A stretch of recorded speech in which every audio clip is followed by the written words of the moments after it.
is Family Reunion, uniting the past, present, and future of family medicine. I'm kind of straddling family medicine in the present and in the future, as I am a third-year resident in family medicine at Rush Copley.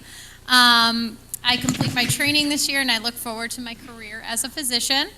During this conference, you will hear from family physicians, residents, and students across the Midwest who are making family medicine stronger, more effective, more inclusive, and equitable. Our foundation has a commitment to promoting diversity, equity, and inclusion in everything we do. We want to make sure that this conference reflects the vast fabric of our patients and our people. We are right in the middle of Hispanic Heritage Month, which runs from September 15th to October 15th. The Family Medicine Midwest Planning Committee worked together to solidify many aspects of this conference and secure funding to help Midwest students attend. Those committee members who are here, I ask you to please stand up for a moment so we can thank you.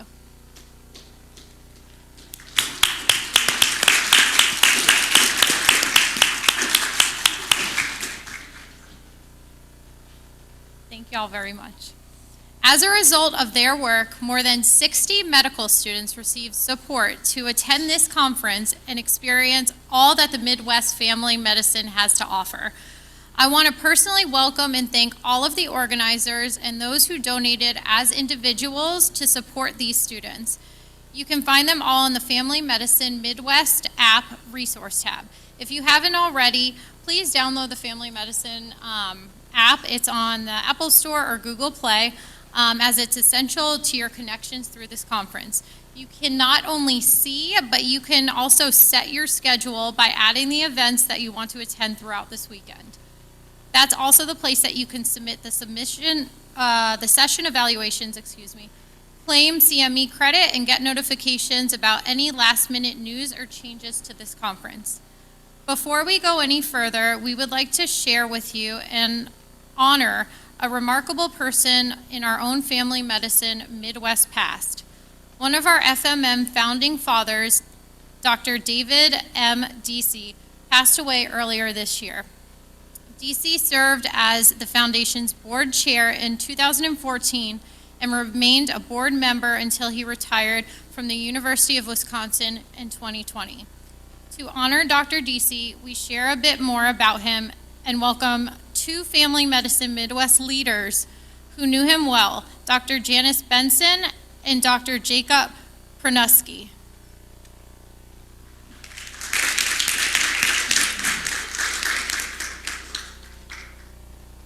Hello, good afternoon, and welcome everyone. I had the privilege of working with Dr. Deasy at the University of Wisconsin. Dave provided me and many others with inspiration, guidance, and support as a friend, as a colleague, and as a mentor. He embodied the initiative, the enthusiasm, the collaboration, and commitment of family medicine excellence. Dave was a founding member of the Family Medicine Midwest Board and served as vice chair for the Street Medicine Institute. He directed the University of Wisconsin's Family Medicine Department Office of Medical Student Education and served as the director for the primary care clerkship. He was compassionate, kind, caring, and a fully engaged rural family doctor who made the lives and the careers of the people around him better. He was humble and unassuming, and his energy at times appeared limitless. That energy has now moved on, but it has infused everything Dave has touched. He leaves behind a remarkable legacy, and both by me personally and by Family Medicine Midwest, he'll be missed. David was one of the three key family medicine leaders who started this organization. I'm one of them too. By 2013, Family Medicine Midwest had become its own foundation of 501(c)(3) organization, and the second annual conference was held in Milwaukee, in Wisconsin, his home state. He served as the foundation's board chair in 2014 and remained a member until he retired from the University of Wisconsin in 2020 and became an emeritus member like me. They don't let us vote anymore. But David really maintained that tradition of his wonderful ideas and perspective, and always could look at the budget sheet and ask more questions about how the heck are we going to do that next? And we always did. So during his time with Family Medicine Midwest, Dave and his department administrator, the late Joyce Trudeau, enabled and energized University of Wisconsin medical students to explore family medicine at Family Medicine Midwest and through their own work. The 2018 Family Medicine Midwest at the University of Wisconsin was one of our most memorable. The Family Medicine Midwest Foundation has established a memorial scholarship, and we're now accepting donations. So here, you get out your phone. Take that QR code and donate it, and select the option for the David DC scholarship form. The board will determine an application selection process for student applicants that embody his spirit in family medicine, which includes leadership in family medicine interest groups, interest in homeless and street medicine, and interest in rural health. So we'll figure that out later. But it's with great pleasure that I announce this new scholarship fund, and hopefully we'll continue to make you proud, Dr. DC. Thank you.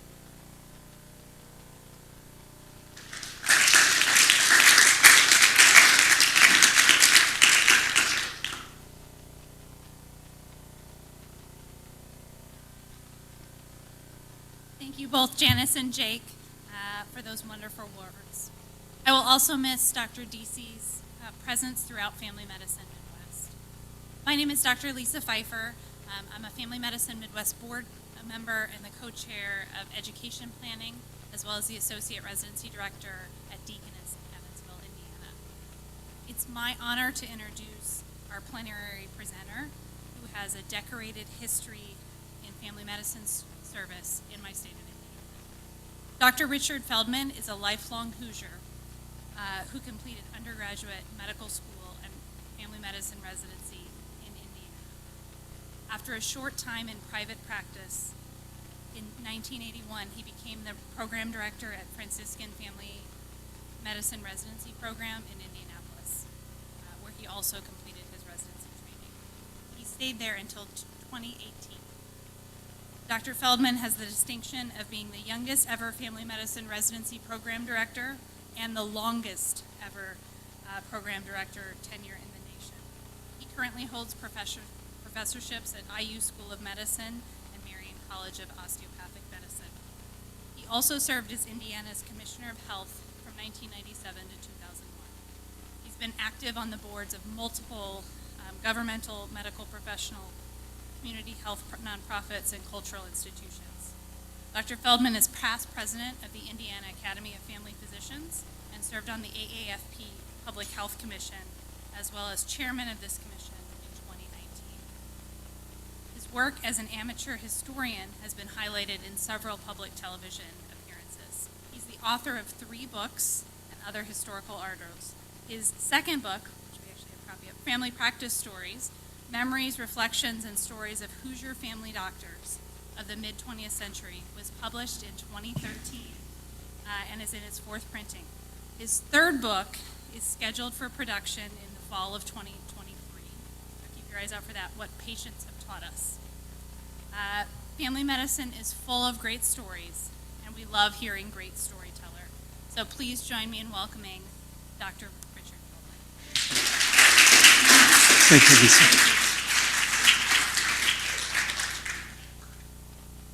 Well, can everybody hear me? Oh, I think you can, yeah. Thank you very much, Lisa, for that introduction.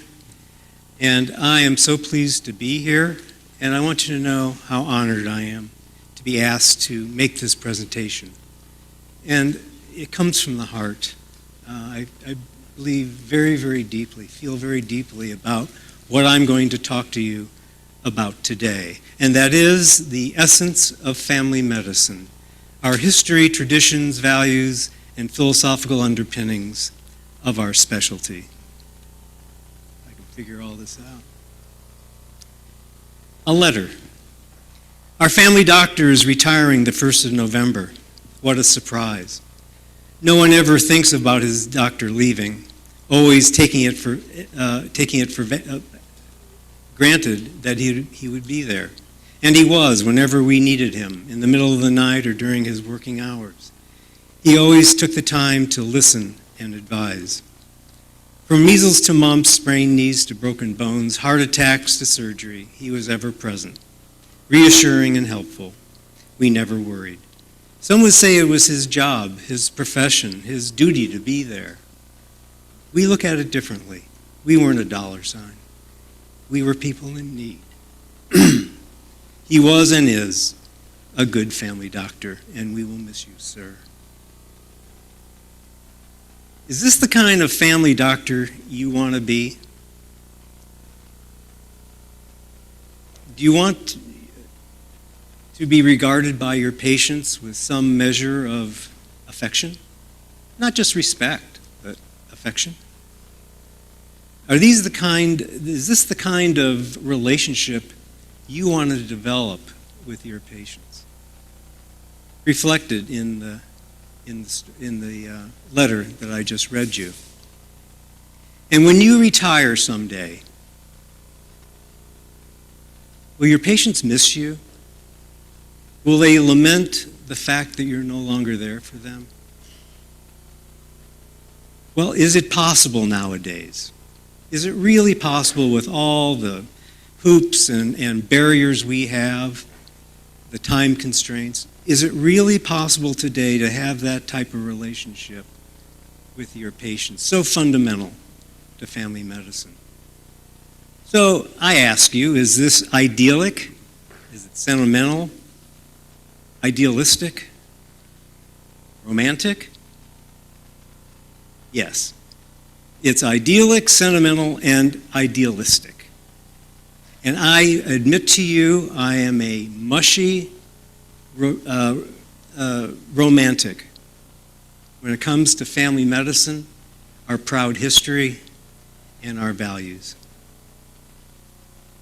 But I know certainly historically it was real. And I believe it is validated by those who have had a long-term comforting and reassuring relationship with their family docs. And I think it can be real for you today, despite the challenges of contemporary medicine. So let's explore the history of family medicine. Where did it all come from? Its origins, our core values, the basic tenets of family medicine, and our philosophical underpinnings. I want all of you to ask yourself, why family medicine? Now, I assume most of you are residents and students. You're sitting here at FMM, so either you have made a decision to become a family doctor, or you're seriously thinking about it. What's so appealing about family medicine to you? I hope it is appealing to you for some reason, so we'll explore those. What are your expectations for a career in family medicine? My father was a family doctor, and I know my expectations going into practice much different than my father's. And my son, proud to say he's a third-generation Feldman family doctor. His expectations about practice are much different than mine were. So what is family medicine? More importantly, what is family medicine to you? I want to talk to you briefly about my father. That letter that I read was actually a 1983 letter to the editor of the South Bend Tribune upon his retirement. His name was Max Feldman, and it was written by a long-time patient. I truly believe that letter, and that's just an excerpt of the letter that was published, captures the essence of the traditional family doctor many have experienced and fondly regard. And I give this brief description of my father's life because he was one of those typical of the greatest generation of family docs. Now, I've learned from speaking about this that young people don't have any idea what I'm talking about when I say the greatest generation. How many understand where it came from? Oh my. Okay, 2 people? Okay, that doesn't surprise me. Years ago, many years ago, there was a broadcast television journalist, very, very respected. And he was the kind of guy that if he ran for president, I would vote for him. And he wrote a book, The Greatest Generation. And it was about stories of the World War II generation. It was a generation of possessing great character, determination, and courage. And there was a greatest generation during that time period of family docs, general practitioners, with that same character, determination, and courage. So my father came to America from Austria-Hungary when he was 10 years old through Ellis Island in New York City. And his family was escaping poverty and anti-Semitism, and they sought, like so many immigrants, a new life, new hope, a better future. Well, they landed in a crowded tenement apartment on Delancey Street near the Bowery on the Lower East Side of Manhattan in New York City.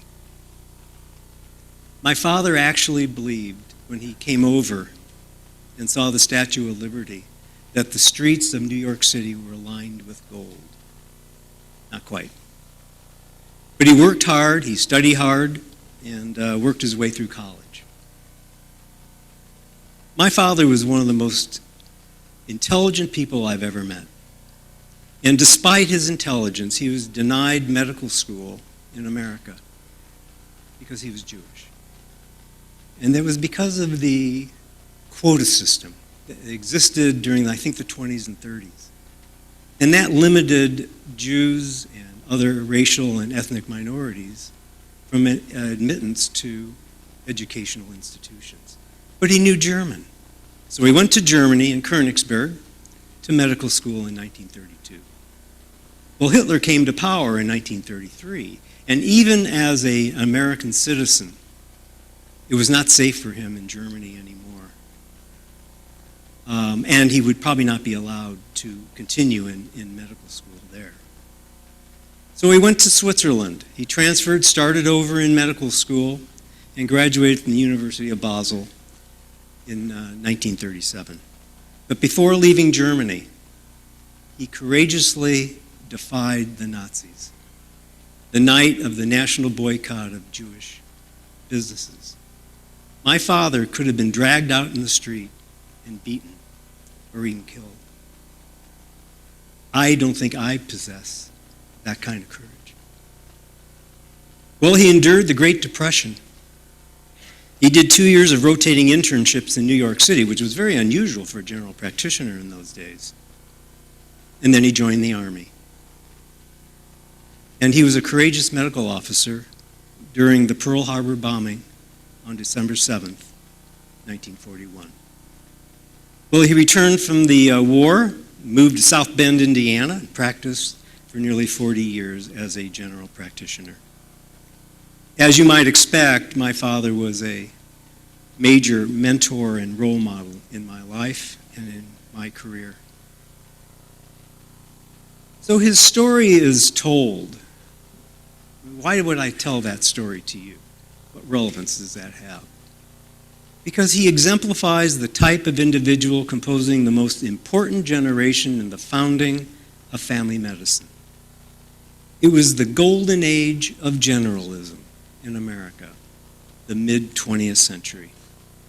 And typical of that greatest generation, his character and values were formed and shaped by those kinds of experiences.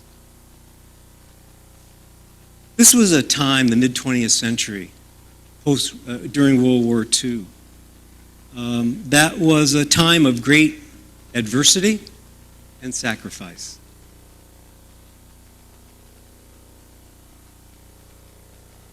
It was the Great Depression with economic deprivation.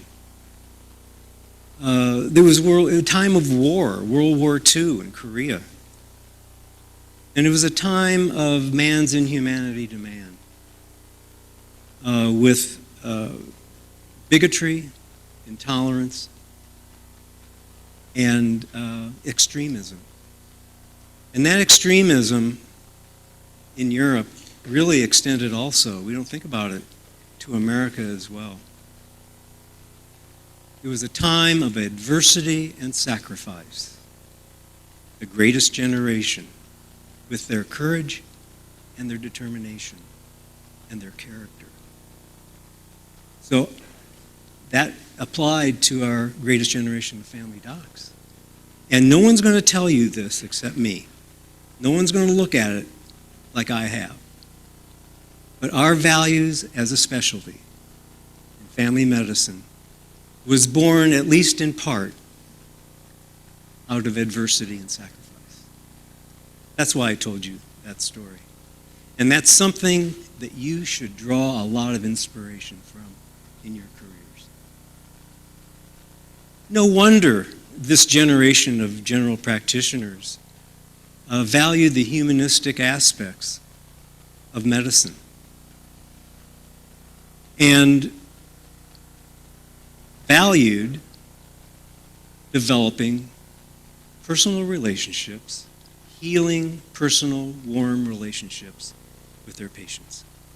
Now, my father was not unique. His story is his own. And every story was different. And my father was not unique, but he was only one example of the fine family physicians of his day. They were committed to patient-centered, continuous, comprehensive, personalized care. Let me repeat that. Patient-centered, continuous, comprehensive, personalized care. They became the trusted advisors, the compassionate counselors. They cared for every problem a patient could have, for everyone in the family, from cradle to grave. They were the time-honored general practitioners who took the time to talk to their patients, develop continuous healing relationships with them, advocated for them, and coordinated their care. As a group, collectively, they were very skilled in listening and mindful communication. We're going to talk more about that. And they were the masters of interpersonal relationships. They were devoted, as we are, to family, profession, and community. And most doctors of his time, my father's time, were general practitioners. And they entered general practice, and they called themselves general practitioners. And that, back then, was not a demeaning term or signifying less than what they really were. They were our grassroots founding fathers of our specialty. And those who survive are our elder statesmen. And now when I talk about founding fathers, I'm not talking about the leadership of the FAAFP. I'm talking about ordinary, practicing, community-based physicians. That's where it all came from. They brought with them the best traditions and attributes of general practice. And please know that they formed family medicine values and the philosophical underpinnings of our specialty that we know today. This is where it all came from. They were the roots by which the specialty of family medicine grew. And that's who we emulate today, that greatest generation of family docs. And now, of course, it's formalized, incorporated into residency training and board certification. Well, let's take a deep dive into the history of family medicine. We're going to go back to around 460 BC. This is Hippocrates, of course, widely considered the father of medicine. But also, maybe he was just the first family doctor. He founded a school of thought, rejecting the supernatural, the mystical, the non-rational causes of disease. And he considered disease from natural causes and following a natural order. Well, he focused on the patient totally, and his community and environment. And he thought he was just merely assisting nature in restoring balance and harmony between dynamic bodily internal forces. Maybe, I don't know how relevant that is today, but here's what's relevant. He would have had an inclusive approach, considering the entire patient in the context of family and community. Hope that sounds familiar to you. Well, we can easily trace the origins of family medicine as we normally think of the general practitioner to the mid-1900s. This is a photograph of a horse and buggy family doc in Black River Falls, Wisconsin. And I think it was taken in 1883. And it says, Dr. Crone, Family Medicine. And under that, it says, company. So I have a feeling Dr. Crone was selling snake oil too, okay? But by the early 20th century, most medical school graduates entered general practice, but with great enhanced and expanded skills and knowledge base. And that was due to the Flexner report that came out in 1910. It was commissioned by the Carnegie Foundation, and it was a scathing report criticizing American medical schools and the quality of education. And medical schools back then were proprietary, for profit, and that's what they focused on, not quality education, but profit. Well, it was a very influential report demanding improved quality of medical education. So marginal medical schools closed. And in 1930, 80% of physicians were general practitioners. They were dedicated to personalized, continuous care, and that established for the public the symbolic image of a personal physician. And the public demanded, expected this type of care from their physicians. So remember that there were no, for our greatest generation, there were no residencies in family medicine back then.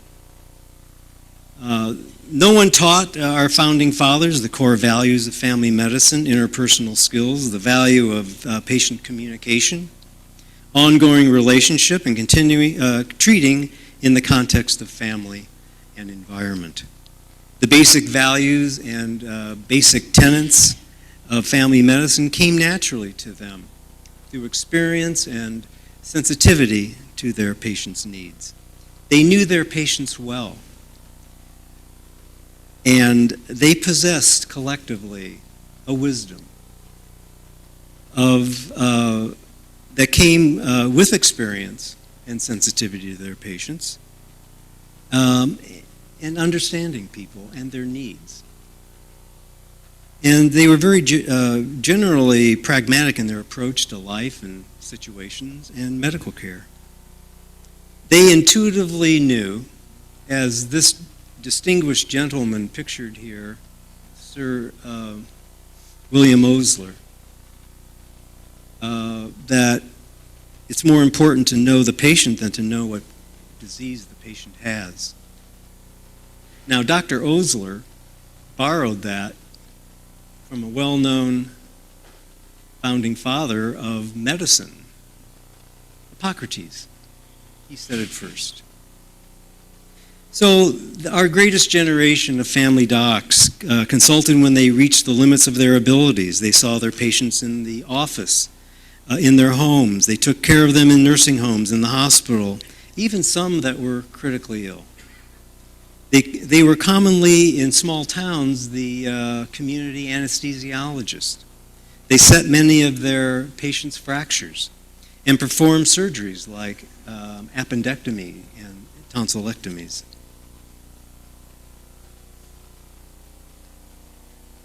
And here's some photographs of the mid-20th century classic family doc. Here's a family doc with his bag going to a house call. This is a Getty image of a country doctor visiting a patient in their home in a rural setting. And this is a 1955 graphic of a general practitioner doing a house call on a sick little boy. And yes, we delivered a lot of babies back then. Matter of fact, the vast majority of babies born in America were from general practitioners. So this is probably a photograph from the 1950s. And yes, after they delivered the baby, they actually held him by the feet upside down and slapped him on the butt. That actually happened. So the specialty of family medicine was created formally in 1969 with the formation of the American Board of Family Medicine. But let's go back. Let's digress about 25 years before 1969. Family practice was created out of necessity. And the very survival of the primary care physician was threatened by physician over-specialization in post-World War II America. Medical knowledge, research, technology exponentially expanded. And that's what stimulated the formation of the medical specialties, and with it, fragmentation of care. Well, medicine fell in love with technology and procedural medicine, rather than what Hippocrates advocated for, focusing on the patient in the context of family and environment. The art of medicine was marginalized. Now, what is the art of medicine? It's important to family medicine. It's defined, it can be defined as a physician role as healer in a personal relationship with the patient. But it's more than that. It's understanding of human nature, of people. And using all of those things, these family docs, and of course we could do it today, of the mid-20th century, use those things to guide their patient and convince their patient, if they needed to do the best thing for their health and well-being.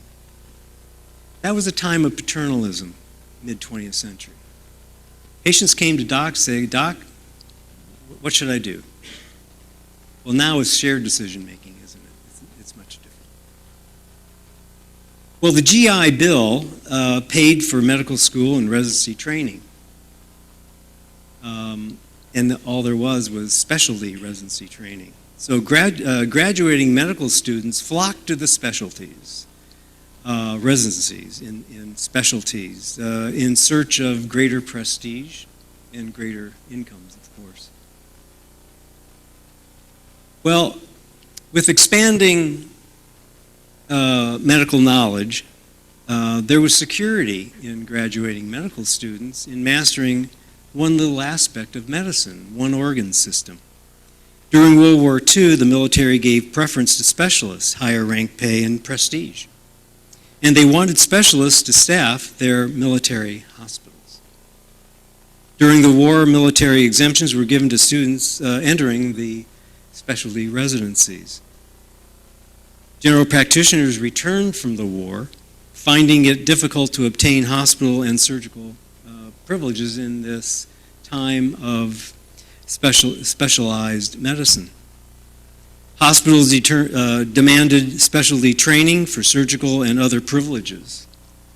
Family physicians felt disrespected by the larger medical community, and they were viewed as less important. In reaction to these threats, generalists rallied together and pressured the American Medical Association to establish for the first time a general practice section, giving them for the first time a voice in policy making. And then they formed the American Academy of General Practice in 1947. And the purpose of the new academy was to garner political voice, protect hospital privileges, preserve high-quality practice of general medicine, promoting CME, and encouraging new physicians to enter the field. Well, general practice continued to struggle without general practice residencies and board certification status. But the organization was very successful in enhancing the public's image, their recognition of the general practitioner's role in medicine. This is a photograph of the first board of directors of the American Academy of General Practice, and the guy on the far right in the white suit was Lester Bibler from Indiana, a revered family doc, and certainly one of our great founders of our specialty. Well, still the family doc was fading, and really in very short supply. The loss of the trusted general practitioner, lamented by the general public. And, the general practitioner was still in high demand. They were esteemed and venerated by the public. And the lack of primary care access actually extended to all levels of economic strata. Well, society was changing during the 1960s. Medicare was established for the elderly in 1965, and health insurance was made more available to American workers, and that started in World War II. They couldn't give them more money, but they could give them more benefits, and it certainly stuck around. And now insurance is greatly tied to employment. And there was also at that time an increased concern for medical care for the poor. The vision was for a healthcare system based on all patients having a medical home with a personal physician.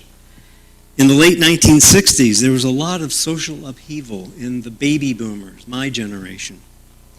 And they were expressing a new social consciousness, idealistically considering medical careers to benefit society and underserved populations with comprehensive care. Medical care was progressively becoming more depersonalized and expensive. And it became evident to government, policymakers, academic and organized medicine, and the public that something needed to be done to satisfy this societal need. Well, a number of governmental, professional society, and other private reports were commissioned that supported doctors being trained in continuous, holistic, family-oriented, and comprehensive care.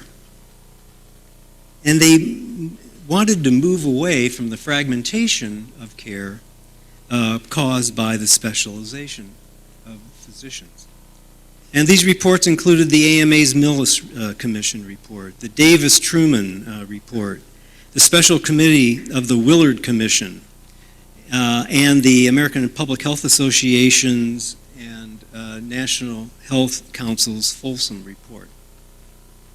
So on that background, the Liaison Committee for Specialty Boards finally approved family medicine as the new specialty in breadth in 1969.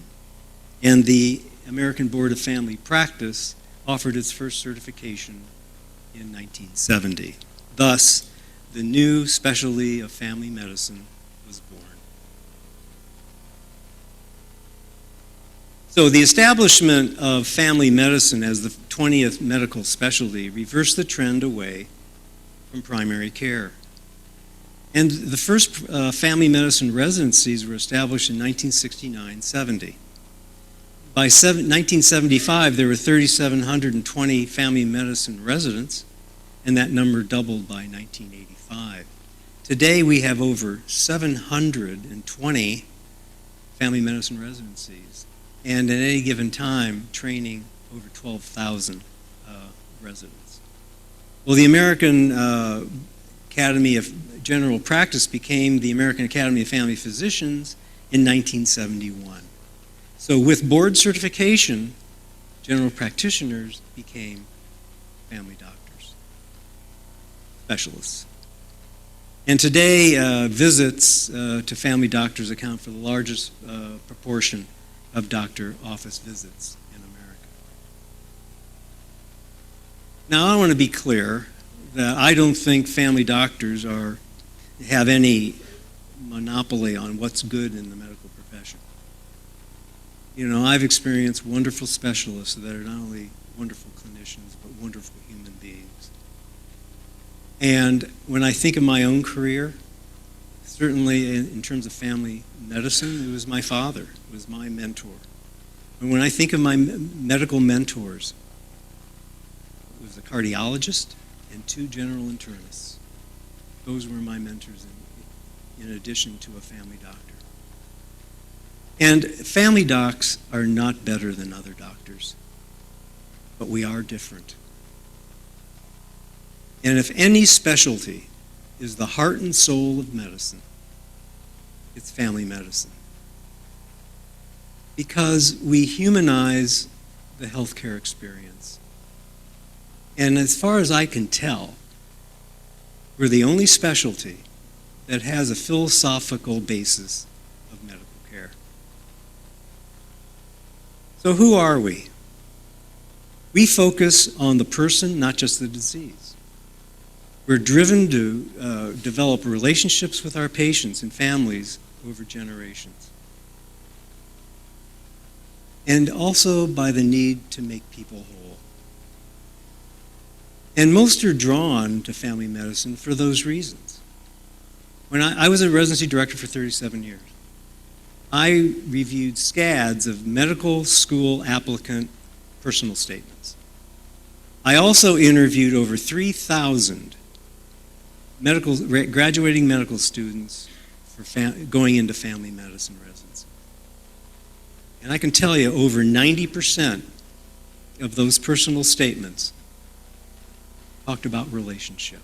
That's what a doctor is all about. So I have to think that the people in this room have a similar desire. And my message is with listening, with knowing the patient's story, comes relationship. And as far as I'm concerned, everything good about family medicine emanates from warm, healing relationships with our patients. Ask any family doc what makes his or her profession rewarding and fulfilling. And I think that's what they're going to tell you, by and large. It's the relationships, it's the continuity of care, treating patients and families over generations. We delight in relationship.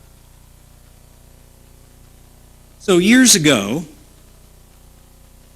the discipline of family medicine underwent an organized, in-depth self-evaluation called the Future of Family Medicine Project. Anybody remember that?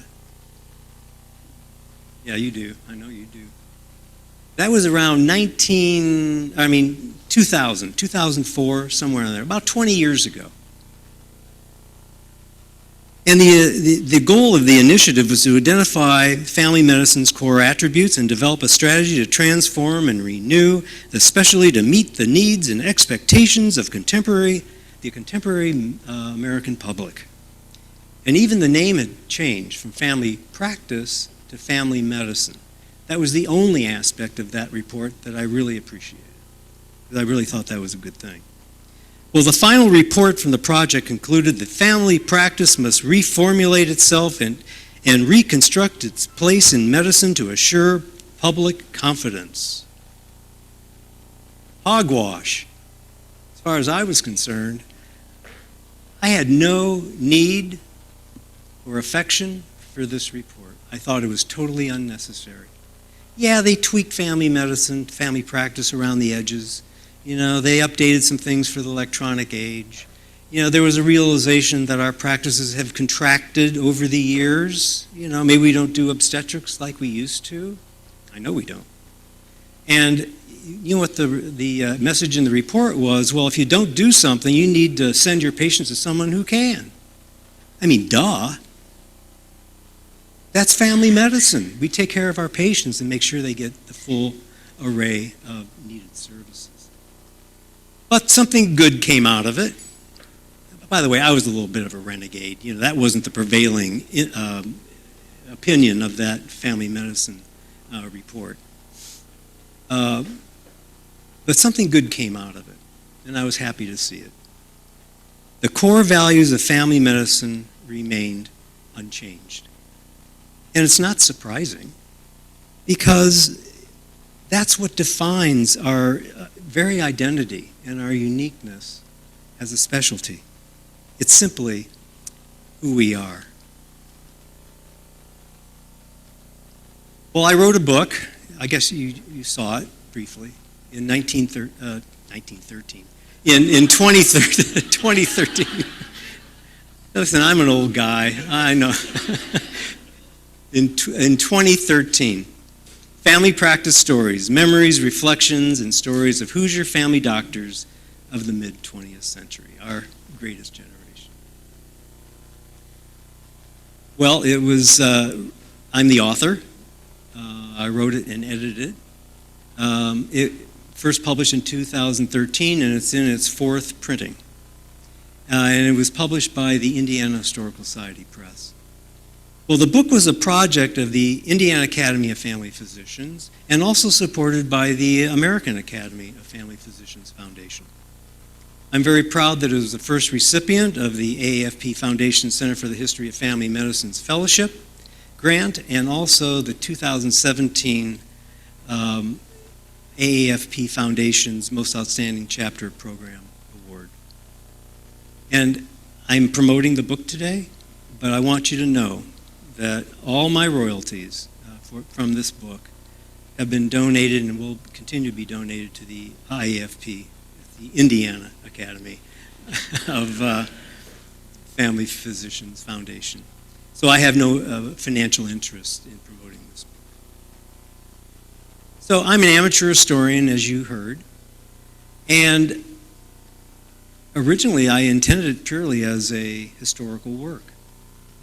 And it's an oral history from interviews, from the transcripts from interviews with 48 of these greatest generation physicians of the mid-20th century. And these stories reveal a lot about their style of practice and how they touch the lives of their patients and their communities. So my original goal was to capture this era, this moment in history relating to our specialty before they were lost forever. So my intention was to capture this era not by rote history, but by storytelling.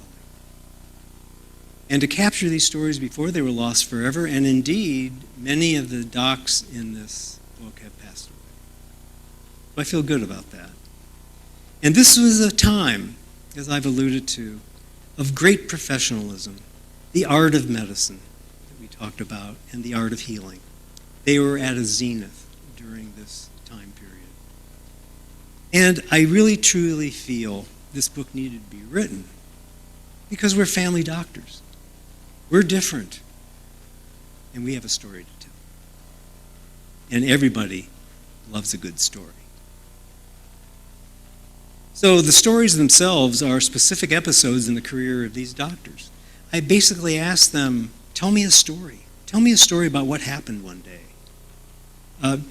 Tell me a funny story. Tell me a sad story.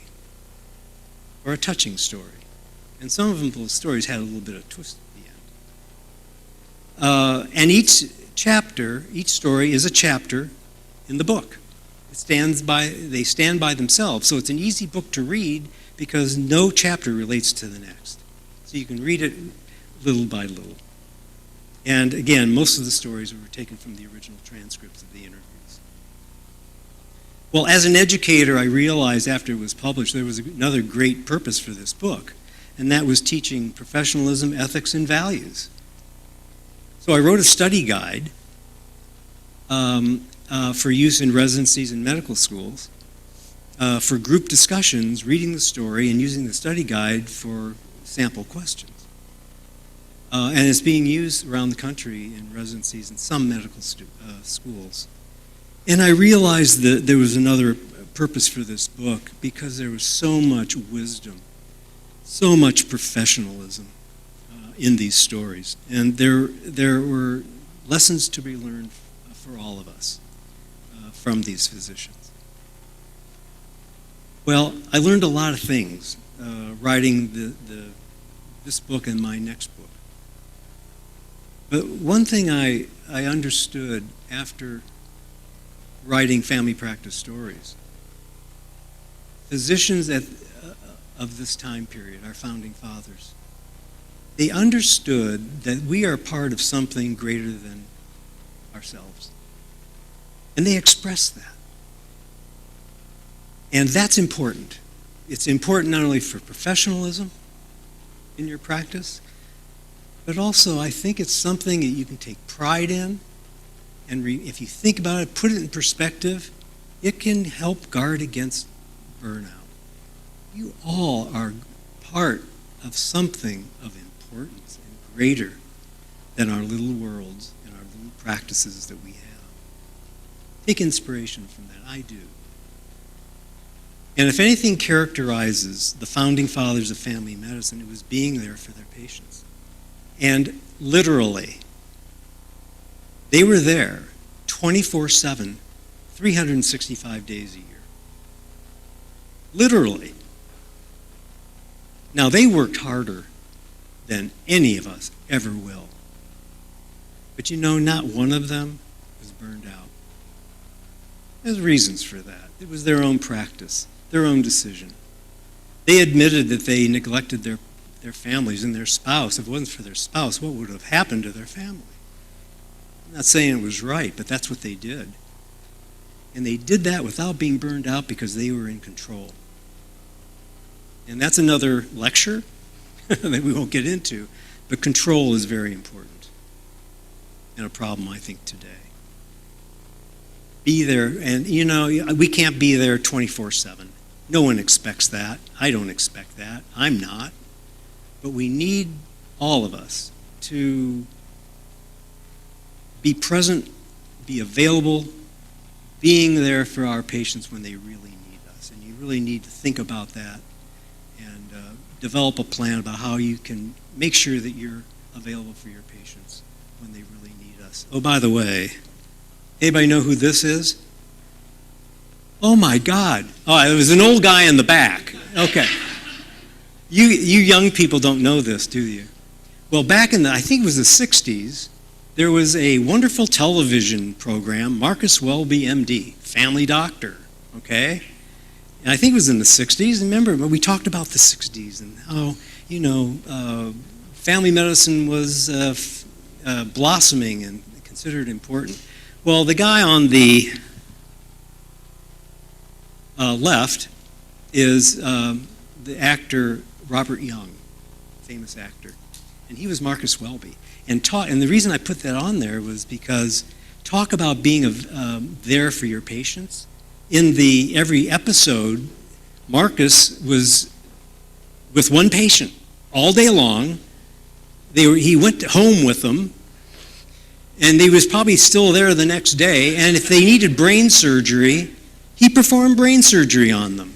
He did everything, comprehensive care. So that's why I put him on. Oh, by the way, I wanted to put this picture in my book, Family Practice Stories, and the publisher wouldn't let me.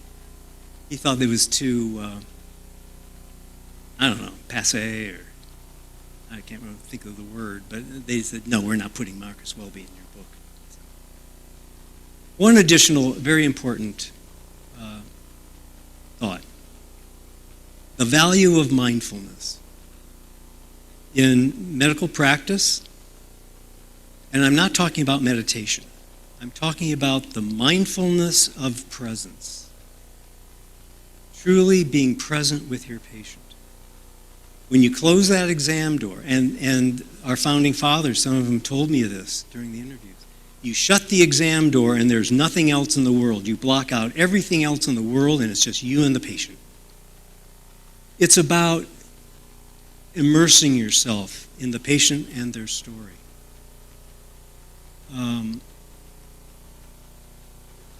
Absorbing yourself totally with the patient. And what is that? It's listening. That's what it's all about. Listening, truly listening to your patients. And I will tell you, it doesn't take a long time in each visit to do this. If you do it, you're going to promote meaningful relationships with your patients. So who are we and what do we believe in? So I always lament the fact that, when I was a young residency director in the early 1980s, I would go to conferences like this, academic family medicine conferences, the program director's workshop in Kansas City, STFM, so on. And we would talk about curriculum. We would talk about policy. And what did we always do during that debate or those discussions? We fell back on our values. It was in the forefront back then. And I lament that even though maybe we do talk about them, but not like we used to. We get so hung up on the hoops we have to jump through, the barriers to practicing, the hassles, and we don't attend to our values like we used to.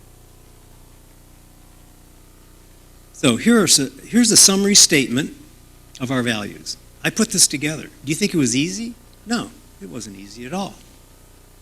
Google it sometime. Family medicine values. See what you get. Go to the AAFP website and search for what are our values? I don't think you're going to find it. So I put this together with my own thoughts and what I came up with in my research on the internet. And really, this is a summary of what I just talked about. Comprehensive, continuous, compassionate, personalized first contact care for all people throughout their lifespan in the context of family and community. Committed to whole person care, not just diseases, fostering an environment of trust and mutual respect. Family physicians value mindful communication and continuous healing relationships over time. Family medicine has always been patient-centered. Commitment to patient advocacy, integration of care while navigating the patient through the healthcare system. Family physicians have always been trusted advisors and compassionate counselors and skilled in interpersonal relationship. They are driven by the need to make people whole in mind, body, and spirit. Family medicines are committed to and involved in their communities. And there are some newer values. Cultural sensitivity, and as I talked about, we've moved from paternalism to shared decision. So, that's family medicine. Those are our values, basic tenets, our philosophical underpinnings. As far as I know, again, we're the only specialty that has a philosophical basis of medical care. But here's the bottom line. As you might expect, it's relationship. We have been honored to be invited into the lives of our patients, and we are driven by the the need to develop relationships with our patients and families over time. So, relationship, I believe, in part, defines our uniqueness as a specialty. But what's the essence of family medicine? Relationship. That's my message for you today. So, can you be the family doctor you should be?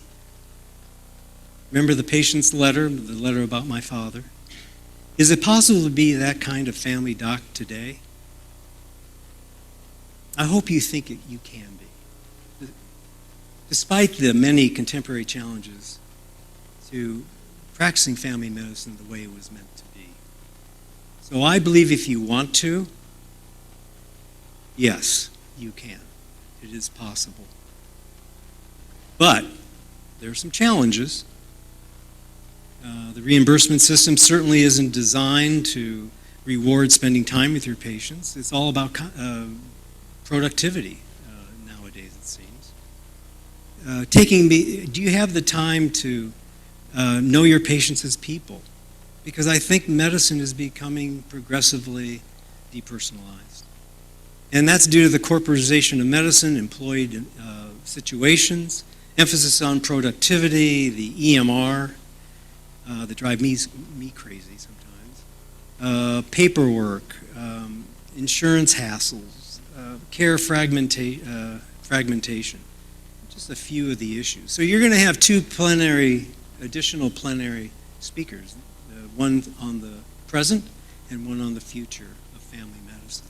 I'm glad I wasn't asked to give those lectures. You wouldn't want me to do those lectures. So it'll be interesting to see what they say about our present and our future. So is it possible? If it is possible, and you want to be that kind of family doctor, you need to find ways to be truly present with your patients and build relationships. And in my view, it only takes a few minutes out of every visit. Let me give you an example of what I do. I walk in the office, or I walk in the exam room. I fire up the computer, to the patient's visit. And then I'm on a stool with rollers. And so the desk is here, and the exam table is right here. And I scoot myself over between the two. I put my elbow on the exam table, and I am looking at the patient at their eye level. And now, I've taken care of my patients for over 40 years. I know them really well. And this is easier as you get to know your patients over time. But I ask them, hey, how are things going? What's up? What's new in your life? And sometimes in their last visit, I'll make notes saying, well, he's going on a European vacation. His daughter just got married. They just have a new grandchild. And then I ask them, hey, how's that new grandchild? How's it going? Hey, how was that vacation? Or how was your fishing trip that you were going to go on last time I saw you? Then I take part of the present illness in front of them. And then I scoot myself back eventually and get absorbed in the video screen. But what is that patient going to remember? It's the 2 minutes that I scooted myself over, looked them in the eye, and I asked them some questions about their personal life, and they understood that I cared about them as a human being. I interacted with them on a personal basis. That's what they're going to remember. And remember the old saying, no one remembers what you said, no one remembers what you did. They remember how you made them feel. That's part of the art of medicine. I'm not an expert in that, but I had a lot of great role models, including the docs in that book. It only takes a few minutes, but it will lead to a rich, rewarding experience and career. So is it possible? So I have a new book coming out. I just got the mock-up of the artwork for the covers yesterday. And it should be out in a couple of months. And the title is What Our Patients Have Taught Us. This tells the tale. So this is a book I couldn't write myself. I asked colleagues around the country, mostly family docs, residents, and med students in Indiana, but also from around the country, and I included specialists. And I asked them to write me an essay. And that's not easy because doctors don't like to write. But I asked them to write an essay about how a specific patient touched their life, influenced their life, or what they learned about life and their career and themselves from a relationship with a patient, a specific patient. And I have 60 to 70 contributing authors in my book. I wrote about 10% of the stories from my own experience, so I needed others to be more impactful. 70 contributing authors who developed a relationship with their patients somehow in contemporary medicine with all the pressures and the time constraints. Those 70 did, and you can too. You know, I went through the history of family medicine. I went through our values. I went through that greatest generation of family docs. Because it's always been said, we see the future by standing on the shoulders of the past. And I firmly believe that no matter how medicine changes in the future, that future will belong to physicians who deliver caring, compassionate, and humanistic care. And that's what family doctors do. And that's why we will always have a central role in the American healthcare system. The future is ours. So, is it possible? Yeah, I think it is. And if you're sitting there thinking, this guy, this old guy, he doesn't know what he's talking about. He doesn't know what we're up against. I'll tell you, I think it's possible, and I'm so proud to be a family physician. I'm so proud that the Feldmans are 3 generations of family physicians. I'm proud of our history, our traditions, and our philosophical basis as a specialty. And I'm proud that we're filled with humanism. I mean, what is more important in medicine than humanism? So I ask you, don't lose sight of our family medicine values. Keep them alive. You're the young people. Keep them alive. Keep them alive within your own practice, in your own mind, but also discuss them with your colleagues. And draw inspiration from our values. And develop warm relationships with your patients. And if you remember anything from my talk today, remember listening. Mindfulness of presence. And the importance of developing relationships with your patients, not just for your patient's sake, but for your own well-being. And if the system you're in doesn't support practicing family medicine the way it should be, then be a renegade like me. Challenge it. Don't let it go. Because it's within your power to assure that you'll look back on your career someday with pride and fulfillment. Thank you very much for listening to me.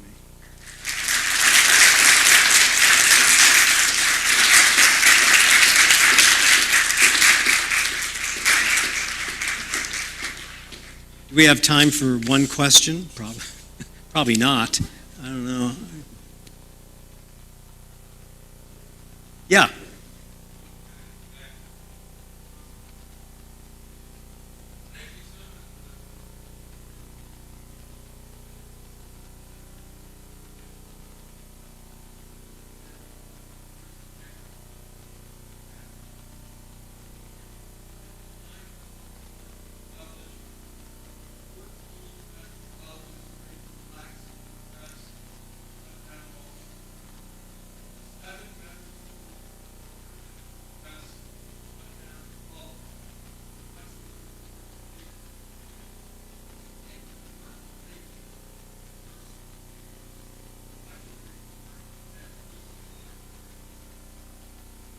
remember, okay, of all the things you could have asked, you asked about the Flexner report. Okay, I'm going to remember you. So, let me defend the Flexner report. Oh my gosh, this is going to ruin my appearance today. Isn't it? Okay. Remember, it was a product of its time. And I don't doubt the negative aspects of that. But you said it set it back 100 years. Well, that was over 100 years ago. Okay. Yeah. But the problem was, and the benefit of the Flexner report, for the first time in America, demanded quality medical education. Every medical school in America got a failing report, except for 6. And the only one who got an A was Johns Hopkins. Okay, so it set a new standard. And believe me, think about the snake oil. Think about the horrible medical education people were getting. And I think there was a lot of good out of that report because it set America into a much higher quality of education. I don't doubt what you say. I don't disagree with it. But something had to happen in 1910. And that was the Flexner report that reversed the poor medical education and the poor medical practice in America. And I know there were some downsides. I mean, I was aware of that. I know people were going to beat me up on it, but yeah. Okay. Well, thank you very much. I appreciate your attendance.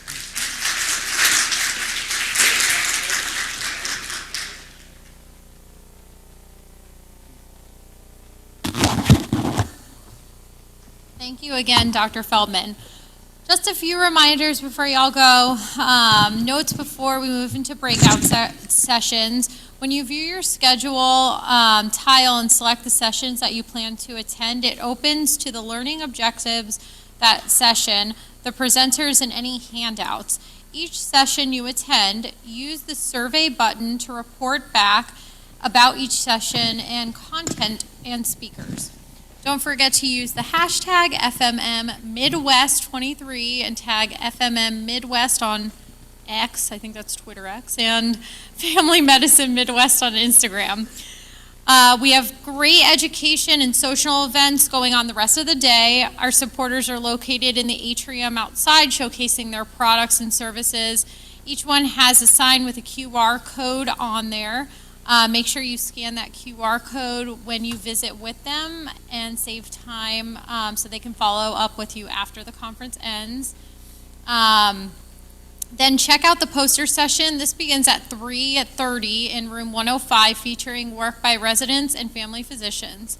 This is the first of 3 poster sessions this weekend and a great way to meet new people, talk with the presenters, and then leave feedback in the app for the posters that you view. We'll have more posters and presentations tomorrow. And then let's all get back together tonight at 5:15 in the atrium and the patio. We're having a welcome reception. It's going to be more like a family barbecue this year. It's hosted by Healthcare Associates Credit Union, the Hampton Collective, Cross Country Mortgage, and Country Financial. There'll be games, prizes, fun ways for you to find your own FMM family. Just the last reminder that I have, dinner is on your own this evening. Make some new local friends and get some restaurant recommendations. I live in Naperville, you can come and bug me. And look for an Ask Me button or an Illinois ribbon on people's badge if you have any questions. During this whole conference, you can ask me personally as well. There's a list of area restaurants in the resources tab of the event app. Have a wonderful afternoon, and now go enjoy the sessions, and I'll see you all at 5:15.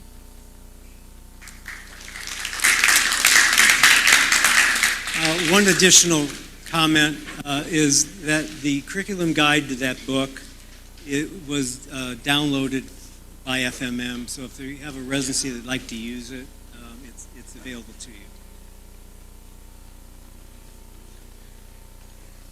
Thank you. Sorry.